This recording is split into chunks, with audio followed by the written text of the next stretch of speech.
Max Weber dan Irving Fisher oleh kelompok 9. Halo, perkenalkan aku Nabila Umami NIM 061.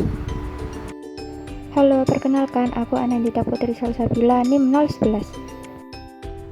Halo, perkenalkan aku Ratnulina Lestari NIM 047. Di sini kami bertiga akan menjelaskan tentang sejarah pemikiran ekonomi menurut Max Weber dan Irving Fisher. Selamat menonton. Baik, yang pertama kita akan mulai dengan biografi seorang Max Weber. Max Weber lahir pada tahun 1864 di Erfurt, Jerman. Weber tumbuh di lingkungan borjuis. Ayah Weber merupakan anggota Dewan Kota sekaligus politisi yang cukup terkenal. Sejak remaja, Weber sudah menunjukkan ketertarikannya terhadap dunia akademis. Weber mempelajari ilmu ekonomi, hukum, serta filsafat di Universitas Heidelberg, Berlin, dan Göttingen. Selanjutnya, pada tahun 1864 sampai tahun 1920, kontribusi Max Weber cenderung ke bidang sosiologi yang membahas tentang tindakan sosial, yang dibagi menjadi 4 tipe, yaitu ada tipe rasional instrumental, tipe rasional nilai, tipe afeksi, dan tipe tradisional. Kemudian pada tahun 1904 sampai tahun 1905, The Protestant Ethic and the Spirit of Capitalism. Max Weber melihat hubungan antara doktrin keagamaan dengan semangat kapitalisme. Kemudian, Max Weber melakukan investigasi dan menemukan salah satu cabang ajaran Kristen Protestan, yaitu Calvinisme, yang dibawa oleh Richard Baxter. Calvinisme mengajarkan bahwa aktivitas ekonomi merupakan bentuk pelayanan kepada Tuhan. Hal inilah yang menyebabkan pemeluk Calvinisme berlomba-lomba mengumpulkan kekayaan untuk membuktikan rasa cinta Tuhan atas dirinya. Dalam buku The Type of Legitimation pada tahun 1914, Weber membahas 3 basis legitimasi seorang pemimpin, yaitu rasional, tradisional, dan karismatik. Yang pertama, basis legitimasi rasional.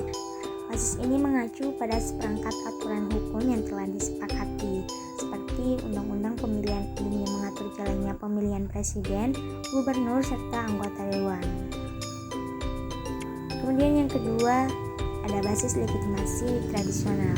Basis ini mengacu pada kepercayaan terhadap tradisi, seperti tradisi memilih kepala suku berdasarkan garis keturunan. Yang ketiga, ada basis legitimasi karismatik. Basis ini mengacu pada kesucian kepahlawanan atau karakter-karakter lain yang membuat seorang individu dinobatkan sebagai seorang pemimpin, contohnya seperti nabi dan pemimpin keagamaan. Pemikiran Weber yang berfokus pada ide dan nilai menjadi alternatif, sekaligus kritik bagi pemikiran Marx yang sangat materialistis.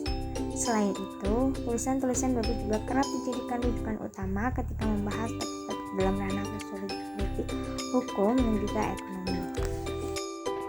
Irving Fisher adalah seorang ekonom matematika berkebangsaan Amerika yang lahir pada tanggal 27 Februari 1867 di New York. Keluarganya adalah seorang yang terpelajar, yaitu ayahnya seorang guru dan menteri kongres pada saat itu. Saat kecil, Irving Fisher sangat berbakat di dunia matematika. Seiring berjalannya waktu, Fisher mulai tertarik dengan dunia ekonomi.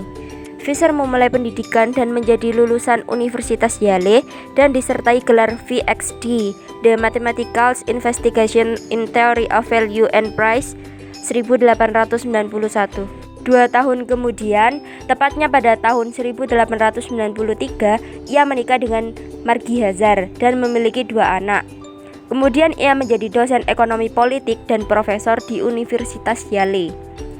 Pada umur 30 tahun, ia mengidap penyakit TBC.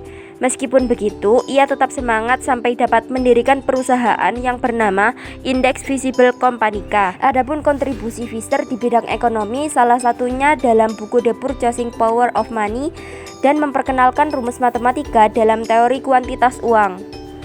Fisher memberikan kontribusi yang besar juga dalam perkembangan ekonomi dengan menggunakan prosedur yang tidak biasa, yaitu lewat matematika, statistik, dan pengembangan teori ekonomi dari Sekolah Ekonomi Austria. Kemudian, Fisher bukan hanya seorang ekonomi handal, namun juga pemerhati isu-isu sosial, kesehatan, dan perdamaian dunia. Terima kasih, sampai jumpa.